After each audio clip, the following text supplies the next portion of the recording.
Welcome to this Saturday Travel and History Tip, and we will be traveling to downtown Fort Smith, Arkansas. It is located in the western part of the state on the Oklahoma border. This is a place of justice and injustice, hard times, sad times in American history. Fort Smith is a National Historic Site, and the site commemorates a significant phase of America's westward expansion and stands as a reminder of 80 turbulent years in the history of federal Indian policy. It includes the remains of two frontier forts and the 19th century Federal Court of the Western District of Arkansas. The facilities include a visitor center, which is the historic barracks, the courthouse, and the jail. Interpretive exhibits include the restored courtroom, the 1888 jail cells, and unbelievably restored gallows. And if you're fortunate enough, you will be there at a time of Civil War encampments or artillery demonstrations. Deputy U.S. Marshal Bass Reeves is memorialized in this beautiful statue of him on his horse and his dog. The statue was erected in 2012 as a result of growing awareness of the extraordinary service of Bass Reeves. He was an African-American former slave who became a highly respected Deputy U.S. Marshal. The Museum Visitor Center section includes so much memorabilia and artifacts found at the property and in the fort facilities, most having to do with the tools of the trade of U.S. Marshals, including ammunition, weapons, and these unique badges. Standard badges for federal marshals and deputies were not issued nationally until 1941. At Fort Smith,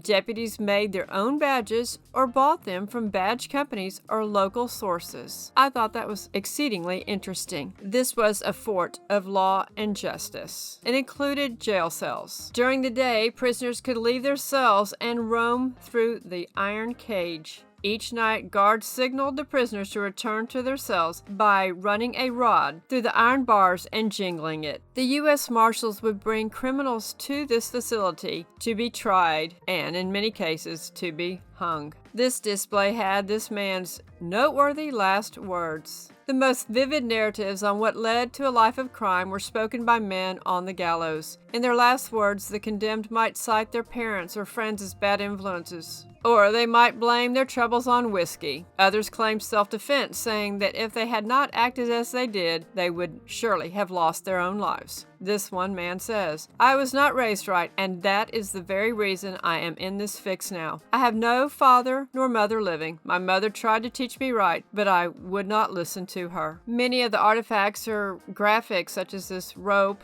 these shackles. They had drawers filled with pieces of pottery and glassware from the site. From dishes to whiskey bottles, from medicine bottles to eyeglasses. You could spend hours in this museum reading of the history of Fort Smith and the famous and infamous people that passed through there, including Judge Parker. Judge Parker believed that the purpose of the federal court in Fort Smith was to allow tribal governments to operate without the harmful influence of American citizens illegally entering Indian territory. By 1895, he urged statehood for the 5 tribes, encouraging Congress to refrain from imposing a territorial government on the Indian territory. The courtroom was one of the most exciting parts of the tour of this fort, but I have to say the most unusual sight was the gallows. During the 24 years that federal executions took place in Fort Smith, 87 men died on the gallows. While Judge Isaac C. Parker sat on the bench, 160 people, including 4 women, were sentenced to hang. Just over half received a reprieve from execution through pardons, commutations, reversals, or acquittals on appeal, or death in jail. The men listed below were hanged in Fort Smith. George Meldon, known as the Prince of Hangmen, served as executioner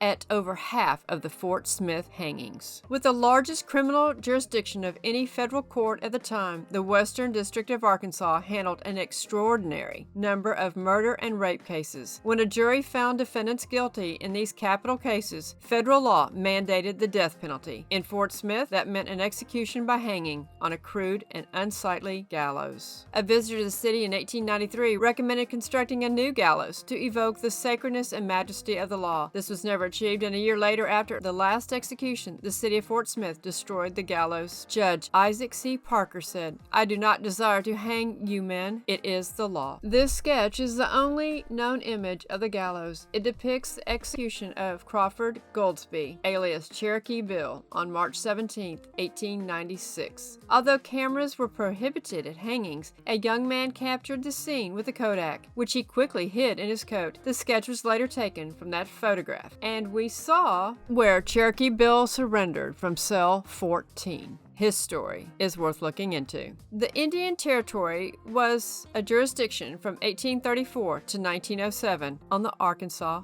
border. It was a disputed boundary. This was Indian country in 1825. The Choctaw Treaty of that year placed the Indian Territory's boundary 100 paces east of Fort Smith and running thence due south to the Red River. When government surveyors inspected the eastern boundary in 1857, they discovered that the original 1825 survey had not run due south, but slightly southwest. After lengthy deliberation, federal court officials decided to keep the 1825 boundary and pay the Choctaw Nation $68,102 for the land between the two survey lines. Inside the visitor center, they have this Choctaw boundary marker, circa 1877. As we walked out on the property along the river, we were on what is part of the National Historic Trail known as the Trail of Tears. And I cannot do justice to the Trail of Tears in this Saturday travel and history tip, but those interested in the history of the Indian people in America and what was done and the beginning of the Indian Territory and reservations will want to look into the Trail of Tears. The 5 tribes were part of what was the Indian removal and included the Seminole Nation. They were banished from Florida. The Muskogee, or the Creek Nation. The Choctaw Nation. The Cherokee Nation. This is all a part of American history. Learn it. Love it. Appreciate it. Don't let them steal our history. Teach children our American history. Next Saturday, Fort Caroline and Fort Matanzas in Florida. Hope you watch the Saturday Travel and History Tips. If you appreciate our content, tell others and repost on your social platforms.